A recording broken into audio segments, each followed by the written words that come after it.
a todos. Com imenso prazer que eu estou aqui para mediar aqui a nossa palestra dessa parte da tarde, de um assunto que está afetando, na verdade, a todos, né, já de muito tempo. Então, vamos dar início de imediato. Eu vou fazer uma rápida leitura do currículo do nosso palestrante, o Emerson Melo. Ele é contador, graduado também em Ciências Econômicas, líder da área de Compliance, tem mais de 12 anos de experiência nessa área, também em projetos de SOX, em auditoria interna, projetos esses tanto no Brasil como no exterior. É o responsável pelo processo de capacitação e treinamento interno de Compliance e SOX, e também participa de várias conferências, seminários como instrutor. Membro global para assuntos relacionados ao Regulatory Compliance e SOX da KPMG do Brasil e membro do grupo de trabalho Guia de Orientação de Compliance do IBGC. Então, com vocês, Emerson.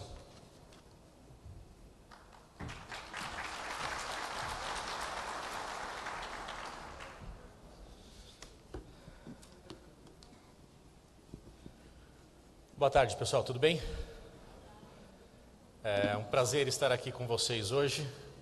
Quero agradecer o convite em nome do Paulo aqui presente, compartilhando comigo esse painel, mas agradecer ao CRC e CFC pelo convite para participar da 11º Encontro da Mulher Contabilista e do 16ª Convenção de Contabilidade do Rio Grande do Sul. Eu estava lendo aqui o guia, né, a agenda, e no primeiro momento eu achei que eu iria dividir o painel com a Monja, né, onde ela fez uma apresentação aprendendo a lidar com as emoções. Eu falei, puxa, vai ser muito interessante, né? Eu vou escutar um pouco de como lidar com as emoções e depois eu vou falar um pouquinho de compliance. Vai ser um negócio de louco, né? Que aí talvez eu consiga aprender um pouco a lidar com as emoções desse tema tão polêmico aqui no dia a dia, né? Eu acho que eu vou usar aquele microfone. Oi, estão me ouvindo bem? Legal, vou sair de trás do púlpito aqui, pessoal, porque me incomoda um pouquinho, tá? Ficar parado. Mas a ideia geral é compartilhar o conhecimento, compartilhar boas práticas de compliance e como que a gente tem visto o comportamento das organizações no tema compliance. Para que a gente possa falar um pouquinho de compliance, é importante que a gente entenda também quais foram os principais motivadores, o que levou as empresas a tratar um pouco mais do assunto compliance e deixar outros assuntos talvez de lado, ou seja, tornar o compliance como pauta de discussão nas mesas de comitê de auditoria, nas mesas de conselho de administração e, sem dúvida nenhuma, é parte integrante do nosso dia a dia aqui, todos vocês, ou uma grande parte, contadores. Falar de compliance não é simplesmente falar de anticorrupção, apesar de que a gente tem ouvido falar muito disso. Mas, para vocês, contadores, isso não é nenhuma novidade, que estar em compliance é estar em conformidade. E atender a práticas contábeis é atender a regras contábeis, é atender a IFRS, US GAAP, BR GAAP, CPCs e várias outras regras às quais a nossa profissão está exposta, né? Então, quando a gente começa a falar de compliance, quais foram os principais motivadores? Nós tivemos aqui pressões governamentais, e eu comecei a falar de compliance, então, a partir de 2010, quando surgiu o projeto de lei anticorrupção no Brasil, o que tomou mais força quando a lei anticorrupção ela foi publicada em 2013, e depois, com a publicação do seu decreto, onde estabeleceu quais eram as principais regras dos mecanismos de compliance de uma empresa. Mas, pessoal, compliance, como havia dito anteriormente, não é simplesmente anticorrupção. Salvo engano, diversas empresas têm tratado o compliance exclusivamente como lei anticorrupção. E aí, dado aquela definição de que de compliance é estar em conformidade, então eu preciso atender a todas as regras, a todas as normas, leis, regulamentações que impactam o meu negócio. E de que forma que eu posso fazer isso, pessoal, se eu não entendo primeiro o que é o compliance. E aí, então, as empresas começaram a tratar do compliance a partir de 2013, claro, com esse movimento de operação de Polícia Federal, Ministério Público e várias outras operações que foram sendo deflagradas aí ao longo dos últimos 5 anos, mas tratar de ética não precisa esperar a publicação de uma lei. Tratar de boas práticas de governança de uma forma geral não precisa que tenha uma publicação de uma lei ou de um decreto. Mas, graças a Deus, ela veio. Né? Apareceu aqui a lei anticorrupção e este foi um grande motivador da implementação desse movimento motivacional para que as empresas olhassem mais para esse viés de compliance. Sem dúvida nenhuma, estar em conformidade com leis, regras, regulamentações não é barato, mas é necessário para proteger a minha imagem, para garantir a minha reputação e para evitar que em breve eu tenha multas financeiras como os senhores e senhoras devem ter acompanhado aí nos últimos dias, né? Uma movimentação, ou nos últimos meses, dá para a gente estender dessa forma. Qual que é a grande diferença de alguns anos atrás para hoje? Hoje, acho que as palestras que eu ouvi e algumas palestras que eu li aqui na agenda, fala muito de mundo disruptivo, fala da tecnologia no nosso mundo de contabilidade, e sem dúvida nenhuma, como eu tenho uma tecnologia, eu passo a não ter mais aquelas barreiras naturalmente conhecidas, né, das barreiras geográficas, e sim tudo conectado. A rede de internet me permite fazer negócio com qualquer país do mundo. Agora, se eu posso fazer negócio com qualquer país do mundo, eu preciso atender às regulamentações daqueles países também. E como que eu estou olhando para essa regulamentação? Então, esse é um grande desafio que é esperado que cada um dos compliance officers e cada um das profissões que tem algum tipo de função de compliance atenda. Outros motivadores, cobertura diversa da mídia. Eu brinco muito, né, com alguns alunos das universidades que eu faço algumas apresentações e falo, pessoal, imagina que daqui a alguns anos pode aparecer o seu nome dentro do jornal, então aquela manchete que vocês leram hoje, ou leram na semana passada, ou leram há um mês atrás, ao invés de ter o nome daquela empresa ou o nome daquela pessoa, tivesse o seu nome. Imagina como que seria o nosso comportamento, né, com os nossos filhos, com os nossos familiares, nossos amigos. Então, este olhar que a gente tem que ter, essa preocupação não só com o ser humano, mas também com a empresa com que a gente se representa. Né? Pressão no mercado de capitais é inevitável. Quanto melhor for a percepção de imagem, melhor for a percepção da reputação da sua organização, melhor ela vai estar posicionada no mercado de capitais. Várias outras situações motivaram. Né? Então, definindo o tema compliance, riscos de sanções, perdas financeiras ou danos à reputação e imagem que uma organização pode sofrer em não estando em conformidade com leis, regulamentações, normas, procedimentos internos, entre outros. Então, sendo muito objetivo, pessoal, já escutei diversas definições, essa é do Federal Reserve. Compliance, ele é muito simples de definir. Eu já escutei diversas coisas, vem do verbo to comply, compliance é estar em conformidade com isso, com aquilo, mas, pessoal, é respeito. Se eu respeitar a lei, se eu respeitar a regulamentação, se eu respeitar o meu código de conduta, as diretrizes às quais foram colocadas a mim, seja no ambiente social, seja no ambiente corporativo, eu estou em compliance. E se eu não estiver em compliance, eu tenho esses riscos que vocês estão vendo na tela, que é de imagem, reputação e financeiro. Né? Alguns tipos de riscos que têm sido apresentados. Eu naturalmente não pretendo esgotar o assunto, mas são diversos. Quando eu olho para uma empresa e vejo, poxa, vamos falar de compliance, por onde começar? E por onde começar é pela gestão de risco. Eu preciso entender quais são as principais transações, seja da sua operação, de negócio, seja as suas transações no ambiente estratégico, mas quais são os riscos que essa empresa está exposta. E aí sim eu consigo identificar, opa, eu tenho uma situação aqui de licitações. Vamos imaginar que eu sou uma empresa que tenho 90% da minha receita ou do meu faturamento vinculado a uma empresa pública, a diversas empresas públicas. Né?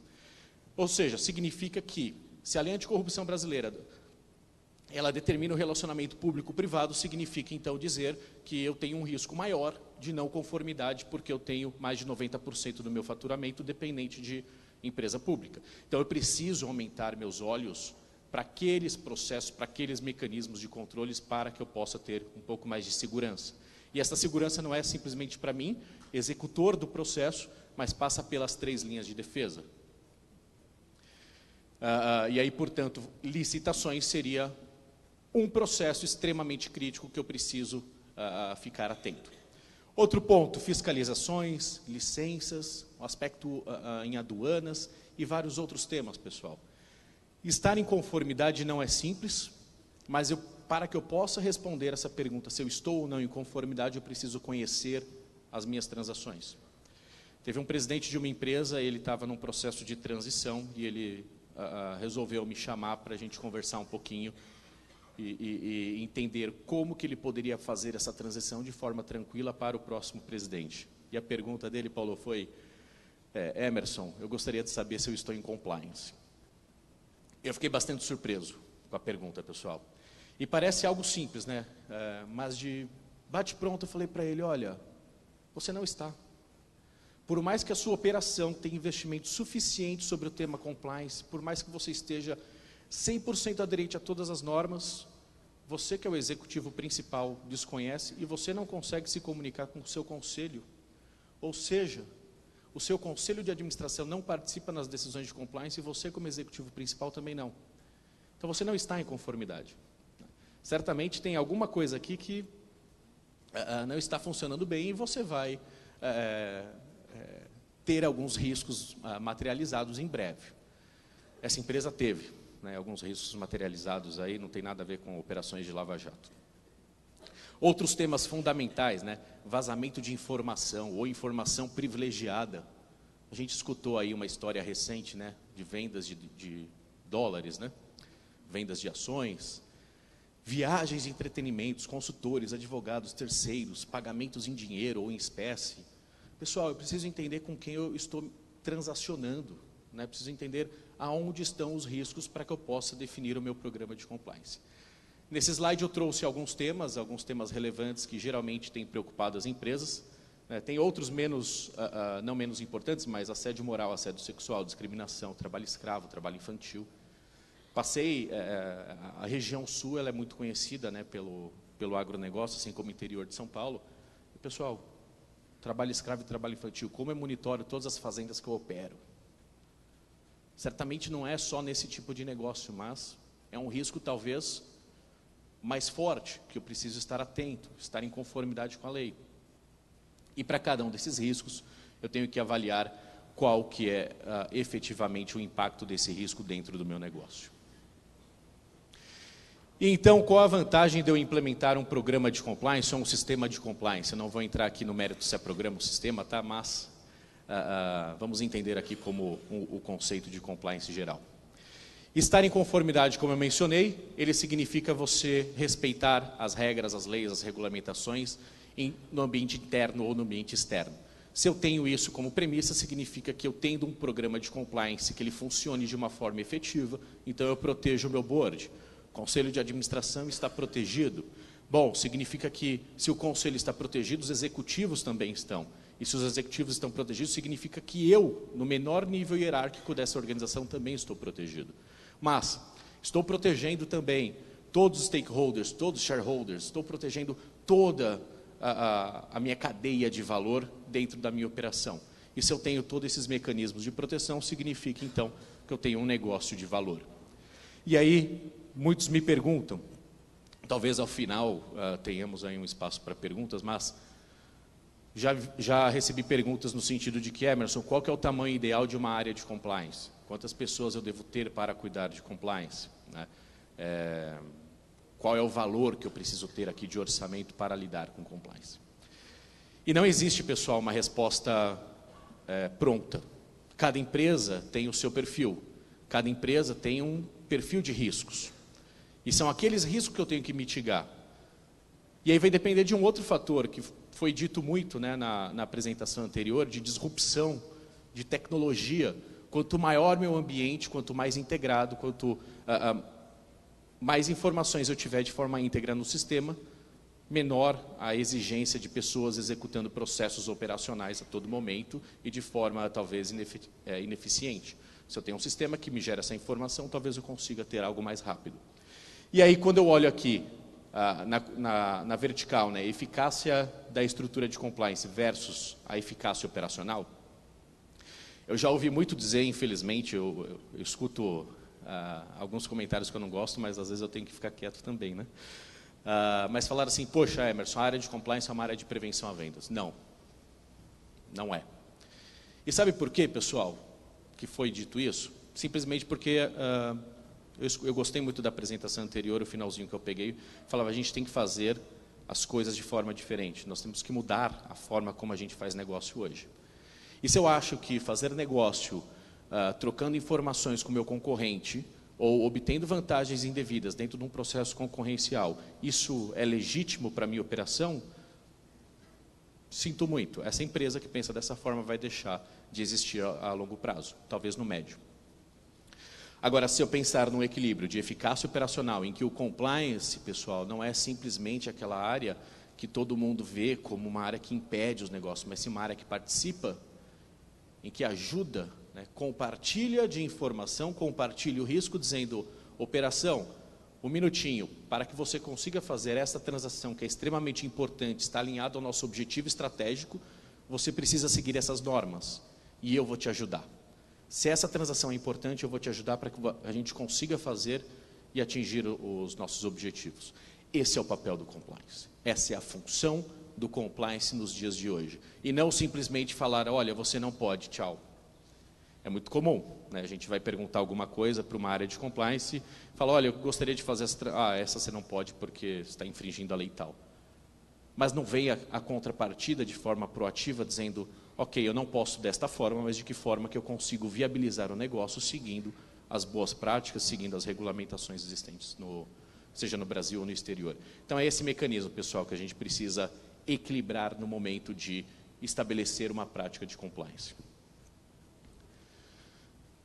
Gosto muito dessas duas frases, né? Se você pensa que o compliance é caro, tente o não compliance. Acho que na cabeça de vocês deve vir aí diversos nomes, né? Que saíram nas mídias e é exatamente isso, pessoal. Já cheguei numa empresa e eles falaram, Emerson, é muito caro. E aí eu perguntei, mas você faz negócio com quem? E ele me contou um pouquinho de quem eram os principais stakeholders ali, com quem ele se relacionava, quem eram os seus principais fornecedores, clientes, parceiros de negócio. E foi um negócio surpreendente, pessoal. Eu falei, olha, se eu estivesse no seu papel hoje como dono dessa empresa e essa empresa leva o seu nome, eu abriria o olho rapidamente porque você tem transações em algumas áreas, em algumas indústrias que são foco hoje de algumas investigações. Então, portanto, você deveria, é uma empresa pequena, pessoal, você deveria tomar mais cuidado. E aí, naturalmente, passou um tempo, né, dado esse volume de investigações, aquele negócio de que não vai acontecer comigo, né? A Polícia Federal bateu nessa empresa e pediu toda a documentação. E aí, naturalmente, não tinham diversos documentos, não tinham absolutamente nada, o que complica um pouco mais o tratamento desses riscos ou o relacionamento, né, proativo com os investigadores. E é nesse sentido, pessoal, que a gente tem que pensar se o compliance é caro, vamos pensar no impacto dele, né, e pensar no impacto social, no impacto à vida, no impacto ambiental, no impacto da corrupção, né, na extensão disso na educação e assim por diante.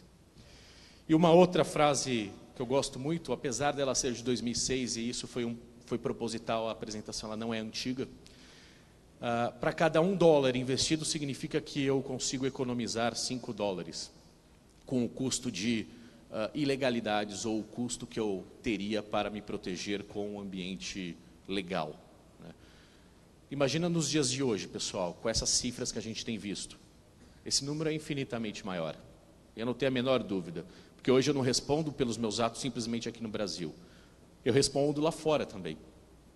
E aí eu tenho que seguir FCPA, UK Bribery, eu tenho que seguir a lei anticorrupção agora da China, do Chile de 2010, com quem eu me relaciono. Eu preciso estar atento a esses temas, né? E naturalmente essas duas frases eu acho que refletem muito bem o aspecto do compliance no Brasil hoje. E aí, pessoal, nós passamos por uma história de compliance. Como eu comentei, né, em 2010 começamos a falar de um projeto de lei, em 2013 foi publicada a Lei Anticorrupção, em 2015 nós tivemos a publicação do Decreto 8420. Mas aí tínhamos diversas dúvidas. O que era compliance, de que forma que eu preciso me proteger ou de que forma que eu preciso estabelecer o programa de compliance na minha organização.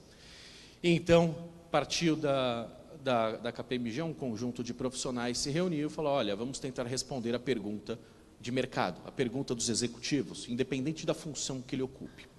Fizemos a primeira edição da pesquisa, contou com mais de 200 empresas e esta, que eu vou mostrar para vocês hoje, contou com 250 empresas espalhadas nesta geografia. Naturalmente, tivemos uma apresentação, uma participação sul-sudeste mais forte, e agora o meu grande desafio é conseguir aperfeiçoar ou conseguir motivar que empresas da região centro-oeste, norte e nordeste participem também. Esta pesquisa, pessoal, ela contou com 45% de empresas multinacional e 55% de empresas nacional. Passamos por diversos segmentos. Vocês vão ver aí um azul mais clarinho e o azul mais forte, que é o comparativo dos anos. Tivemos industrial markets, a indústria financeira, consumer markets, governo, infraestrutura, TMT e outras empresas aqui envolvidas. Empresas de diversos tamanhos. Muitos me perguntam, poxa, você fez essa pesquisa só com empresas grandes? Não, a ideia não é capturar simplesmente a percepção de um grupo de empresas A, B ou C. A ideia é que a gente consiga capturar a percepção da maturidade do compliance no Brasil de uma forma geral. E também aqui o tamanho, né, a representatividade da empresa, considerando o volume de profissionais. E o perfil dos respondentes. Esse é um quadro que eu gosto muito. Não basta fazer pesquisa, a gente precisa capturar informações de qualidade. Em 2015, nós tivemos 88% de respondentes, de gerente até conselho de administração. Fiquei muito satisfeito. Em 2016, tivemos 80% de respondentes do nível gerencial até o conselho de administração. E aí pode parecer que, poxa, reduziu em 8% aproximadamente, né, a percepção de que o compliance é importante, dado que reduziu o volume de executivos respondendo à nossa pesquisa. E é justamente o contrário, pessoal. A leitura desse slide ela tem que ser, poxa, eu passei de 12% para 20% de especialistas e coordenadores de compliance, porque as empresas passaram a estruturar sua área de compliance. E a partir do momento que eu estruturo uma área de compliance, não basta ter o Emerson como compliance officer e não dar a alçada, não dar a delegação a ele. Então, passou a estabelecer essas áreas e eles passaram a ser os responsáveis pela resposta da pesquisa. E um dos pontos que é fundamental para o sucesso da implementação do compliance é os executivos sêniores. E aqui a gente pode ou fechar na palavra executivo e ficar só na cadeia de execução, ou também partir para o conselho de administração e falar, os executivos sêniores reforçam periodicamente que a governança e a cultura do negócio ela é fundamental para atingir ou para o sucesso do atingimento dos objetivos estratégicos.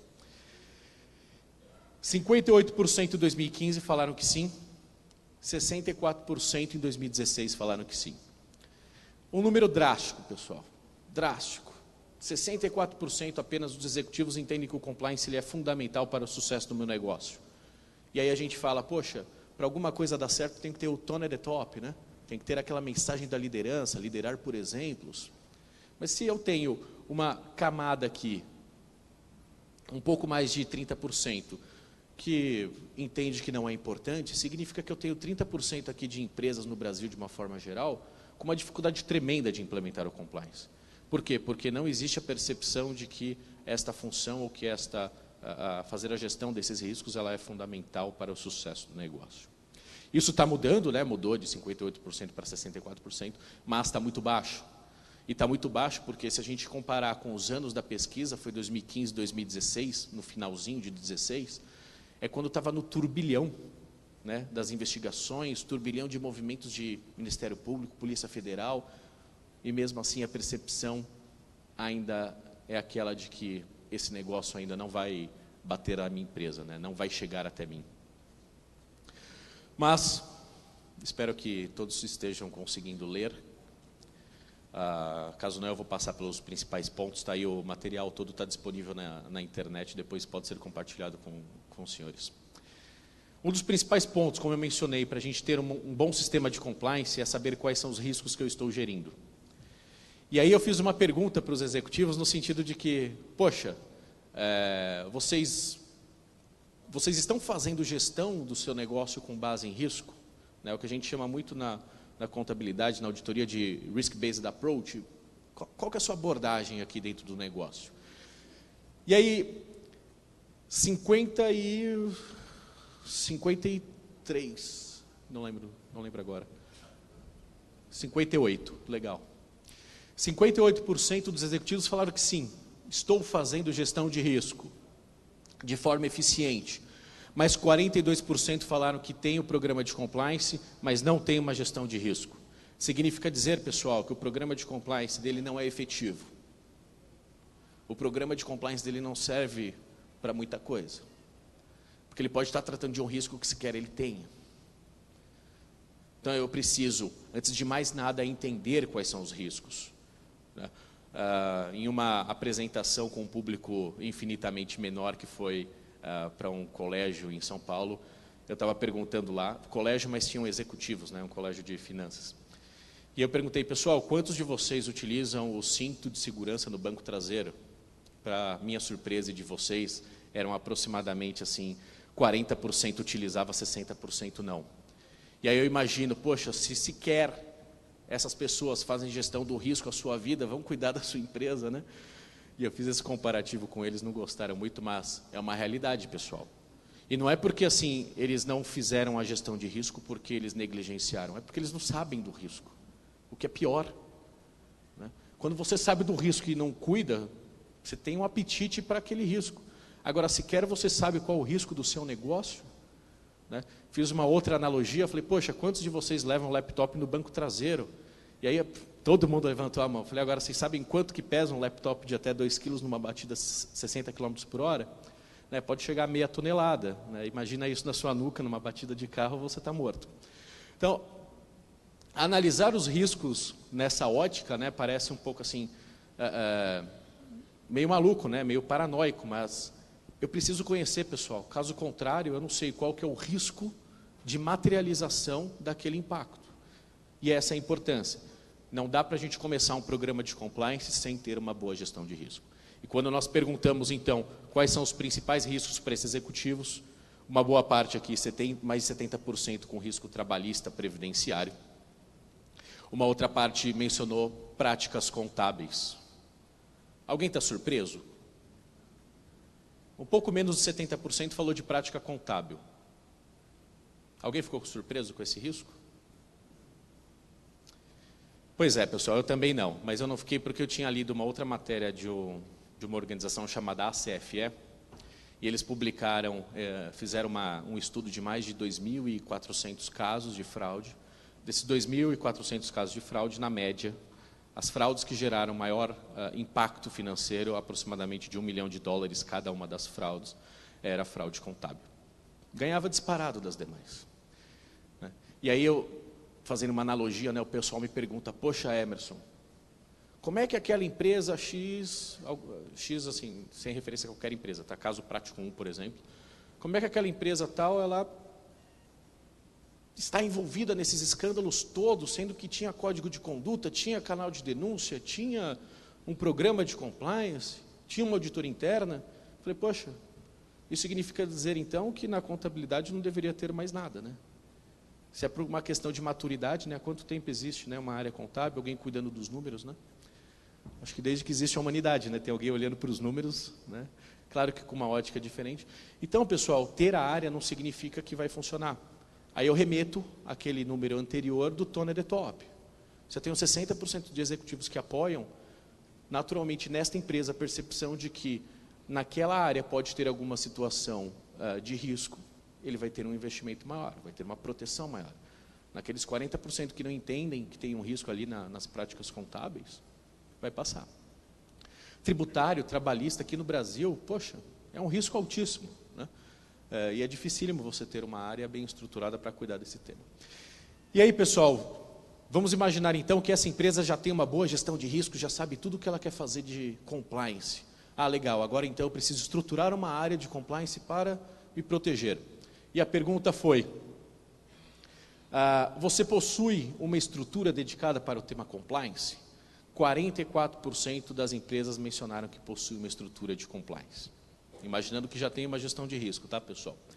E daquelas que possuem uma estrutura de gestão de risco, 52% não possuem recursos adequados. Notem que legal. Vamos imaginar que a partir de amanhã eu escolho aqui o fulano A, e esse fulano A, parabéns, você foi promovido para Compliance Officer da sua organização. E aí qual que vai ser a sua primeira lição de casa, pessoal, como líder de uma área? Vou construir um orçamento, vou construir um planejamento do que eu preciso, como vai funcionar, cheio de sonhos, né? Cheio de desejos. Quando você apresenta lá para o seu conselho de administração, para o teu chefe, ele fala, olha, eu falei que você ia ser promovido, não te falei que eu ia te dar mais dinheiro, né? E é isso que aconteceu. As empresas criaram as suas estruturas de compliance, no entanto, não tem recursos adequados, não tem pessoas, não tem tecnologia, não tem processo, e ele é cobrado por este resultado. E aí, para aqueles que têm uma estrutura, têm recursos, nós perguntamos, você possui autonomia e independência? 36% das empresas falaram não possuir autonomia e independência para exercer a sua função. Ou seja, a partir de amanhã, então, fulano A, você é compliance officer, você vai ter os recursos que você quiser, o orçamento está cartão verde para você, pode seguir em frente, mas você não vai tomar nenhuma decisão sem passar por mim, que sou seu chefe. Então, eu aqui, presidente da empresa, quero saber o que você está fazendo e quais são as investigações. Porque se você estiver me investigando, eu corto suas asinhas, né? Ou seja, pessoal, ou eu tenho uma estrutura dedicada ao tema, com recursos adequados e com autonomia e independência, ou então não precisa ter. Ou você cria uma estrutura efetiva, eficaz, caso contrário não precisa, né? Porque ela não vai funcionar da forma como deveria. E aí, vamos imaginar então que agora eu tenho a gestão de risco, tenho pessoas e estruturas já forte. O que eu preciso fazer? Ter políticas e procedimentos para gerir os meus processos, para poder deixar claro de que forma que isso funciona na organização. E para minha surpresa, não sei se vocês também ficaram tão surpresos, mas 17% das empresas, daquelas 250 com 80% de respondente de gerente até conselho, falaram que não possuem um código de conduta sequer, pessoal. E aí imagina, né, eu não possuo um código de conduta, mas eu quero ter um programa de compliance anticorrupção, ou quero ter um programa de compliance lavagem de dinheiro, ou um programa de compliance trabalhista, de cybersecurity, mas eu não tenho um código, né? Então, o primeiro ponto é esse, né? A gente tem aqui um volume altíssimo de empresas que não possuem um código de conduta estabelecido. E aí, para aquelas empresas que já possuem, estão bem estruturadas, né, possuem um código de conduta estabelecido, a gente fez a seguinte pergunta: você possui medidas disciplinares documentadas em política? Se eu não estiver enganado, 35% delas falaram que não. Pessoal, eu tenho regras, mas se eu infringir essas regras, não serei punido. O que vocês acham que vai acontecer?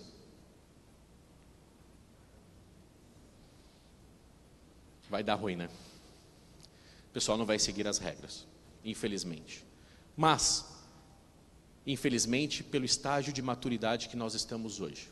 Porque vai chegar num determinado momento que a pessoa vai entender que se ela exercer alguma função de forma ilícita ou tiver algum tipo de irregularidade ou desvio de conduta, aquele risco que ela está gerando para ela não é simplesmente para ela, está gerando para a família dela, está gerando para diversas outras pessoas de forma indireta.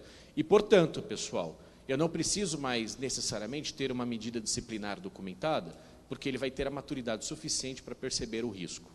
Mas ter a medida disciplinar documentada, dizendo o que acontece com você para cada uma das infrações, é fundamental.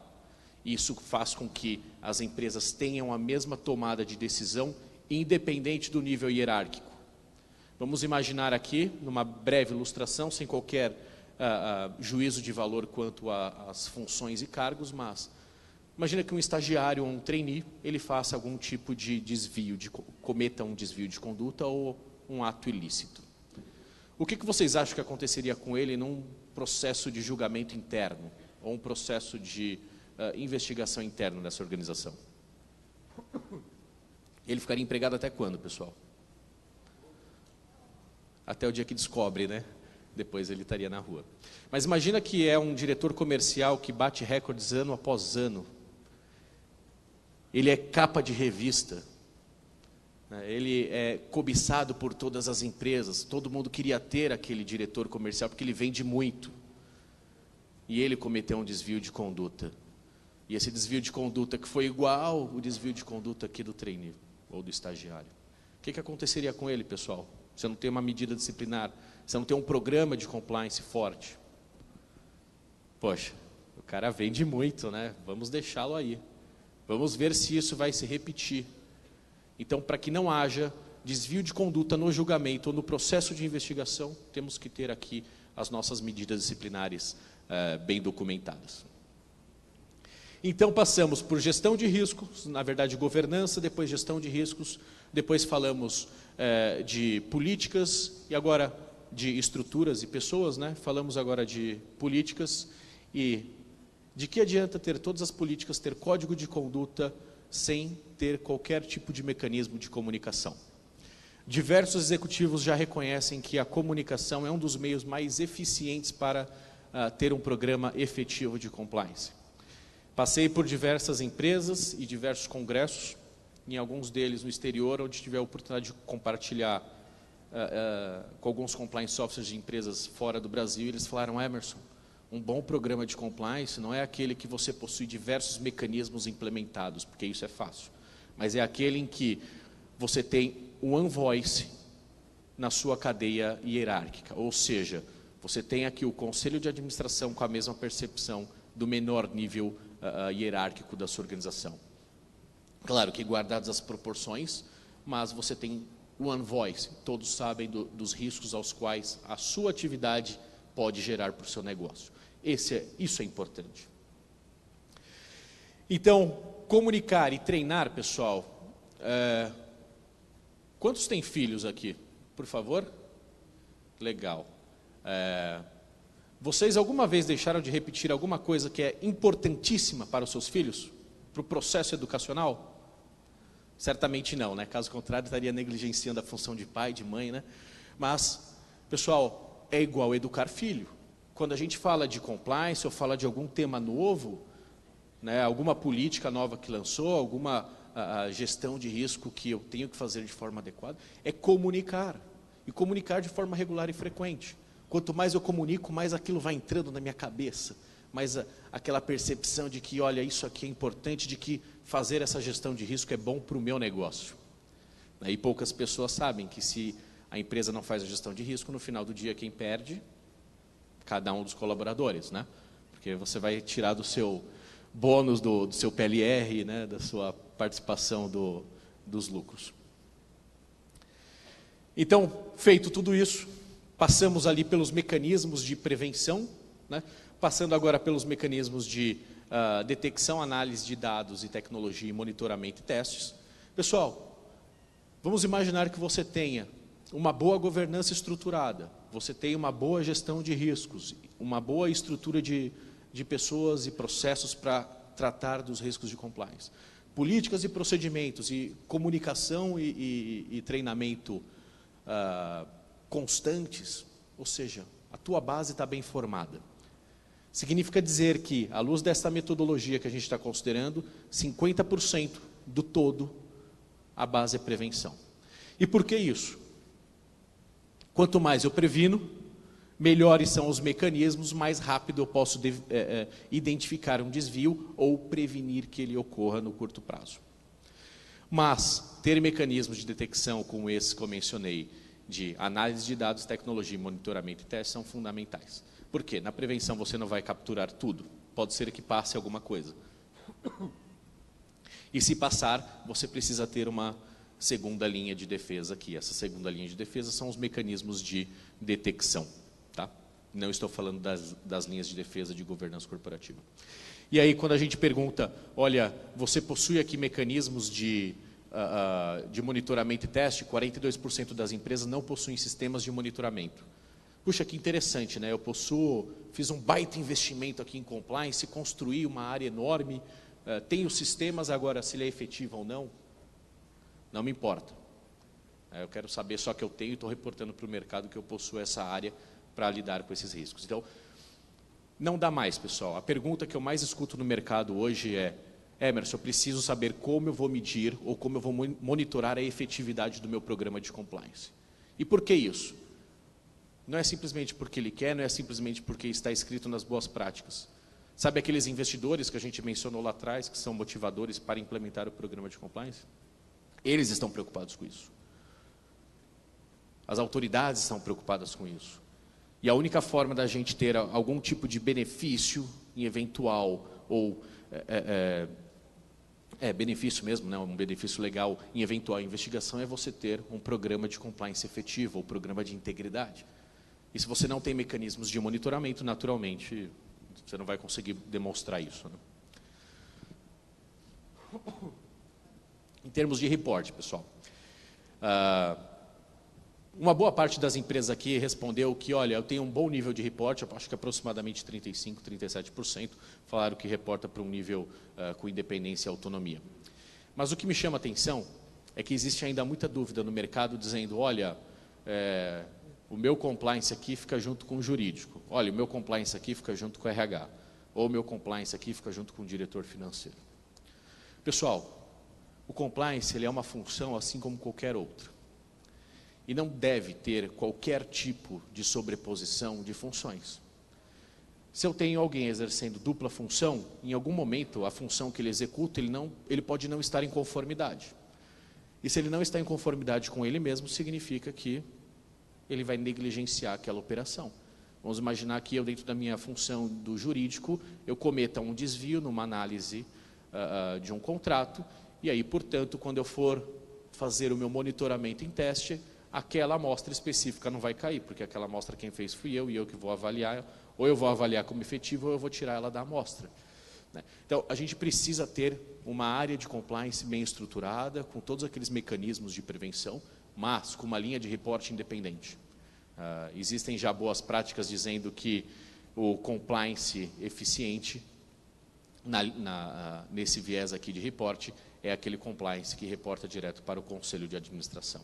E quando não há conselho, para o maior nível hierárquico da organização. Gerenciamento de deficiências e investigação, mais conhecido como canal de denúncias. O canal de denúncias, pessoal, existem diversos mecanismos, né? Pode ser interno, externo, pode ser uma caixinha aqui no canto da parede, pode ser um telefone, pode ser um e-mail, pode ser uma comunicação via web, tem diversos formatos, até aplicativos agora no celular já permitem esse tipo de comunicação. Qual que é a importância disso?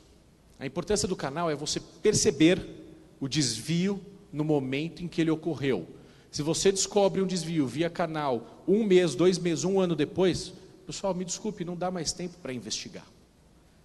Você já perdeu uma boa base histórica, ou talvez aquela pessoa nem esteja mais no Brasil, quem cometeu o ato ilícito. Então, existem estudos que mostram que canal de denúncia, ele ajuda você a reduzir o período da fraude. Ou seja, se uma fraude na média ocorre em 18 meses, até ela ser identificada, com o canal de denúncia você reduz. Vamos imaginar que nessa fraude de 18 meses gerou um prejuízo de $1 milhão ou mais, né? As cifras agora estão bem maiores, e se você tivesse um canal de denúncia, eventualmente recebe essa denúncia em 2, 3 meses, você está perdendo, sei lá, $300 mil. Ou seja, mecanismos eficientes ajudam você a mitigar o risco e ajudam a evitar que esse risco financeiro ele aumente, né? E as empresas estão investindo quanto em compliance, né? Essa é uma grande pergunta, né? Poxa, quanto eu deveria investir em compliance? Qual que é o real valor? Novamente, vamos voltar lá à gestão de riscos e aí a gente consegue estabelecer quanto eu preciso para mitigar aqueles riscos. Mas a nossa pesquisa ela conseguiu capturar que, na média, as empresas aqui no Brasil elas estão investindo aproximadamente R$500 mil. Pessoal, R$500 mil, eu acho que você consegue colocar um gerente lá com uma infraestrutura mínima e para ele fazer o que ele precisa com esses R$500 mil, eu acho que é muito difícil, né, dado o volume de riscos aqui no Brasil. Ou seja, não estou questionando essas empresas, que talvez elas consigam ser extremamente eficientes, mas todos aqueles que leem a nossa pesquisa, todos aqueles que nós conversamos, eles chegam na conclusão de que, olha, realmente é um investimento muito baixo. E a gente está falando aqui de empresas que têm faturamento de bilhões, com investimento de R$500 mil em compliance. É um ponto curioso, né? E aí, quando nós perguntamos também, numa escala de 1 a 5, onde 1 seria a infraestrutura mínima, que está no topo aqui da tela, e 5, alta performance, seria que você tem um nível desejado, um nível máximo quanto a compliance, as empresas no Brasil, nos últimos 2 anos, se classificaram entre os dois, na sua maioria, entre os 2 menores níveis. Isso me parece algo interessante, mas preocupante também. Quando você tem um reconhecimento de que você está nos 2 menores níveis, pessoal, há uma tendência natural do ser humano, não do brasileiro, mas do ser humano, de se classificar numa posição melhor.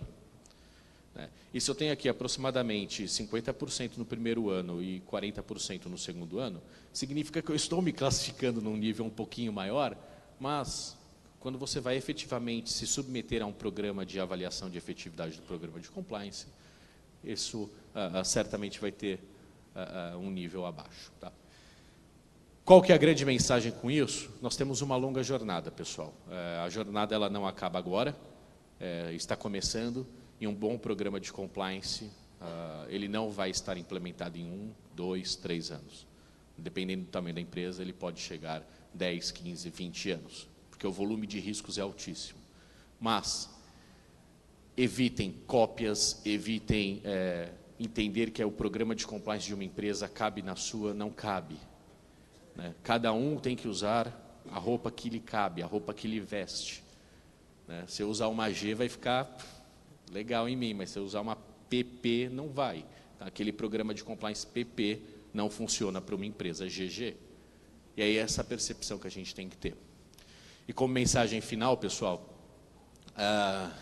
antes de abrir aí para eventualmente algumas perguntas, sejam protagonistas dessa nova era. Não dá para a gente simplesmente começar a falar de compliance sem perceber qual que é a nossa importância no dia a dia, não só no dia a dia da empresa, mas no dia a dia da nossa sociedade. Como é a minha participação como ser humano dentro da sociedade? Eu estou em conformidade com as leis? Eu estou em conformidade com as boas práticas sociais? Então, acho que essa é a grande mensagem. E, mais uma vez, Paulo, obrigado pelo convite e parabéns a todos vocês pela participação nesse evento fantástico. Obrigado.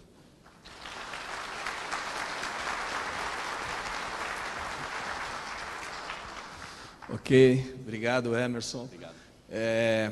Bom, gente, eu acho que, de fato, a gente tem muito ainda para fazer, né? E esse diagnóstico aí mostra um pouco, eu acho, né, da realidade das nossas empresas, né? Talvez essa classificação aí, se a gente for segmentar, né, a gente pode ter outros resultados, né? Mas acho que a mensagem final esse é um tema que é do nosso dia a dia, quer dizer, nós temos que ter essa preocupação e é importante, né, que nas empresas esse assunto seja realmente tratado com a relevância que ele tem. Acho que a questão financeira vai provar isso, né? Então, obrigado pelas colocações aí. A gente está encerrando esse painel, né? Mas antes disso, eu queria só, talvez, Emerson, fazer uma síntese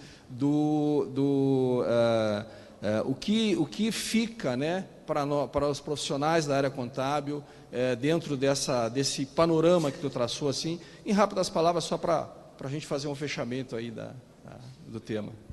Bom, obrigado, Paulo. Bom, fica um desafio enorme, né, pessoal? No final do dia, quem tem que validar os números, né, e validar que aquilo tudo está correto, somos nós aí, né, no final da cadeia das demonstrações financeiras. Então, garantir que cada uma das etapas, até chegar naquele resultado das informações financeiras, eles foram desenvolvidos de forma correta e considerando aí a razoabilidade.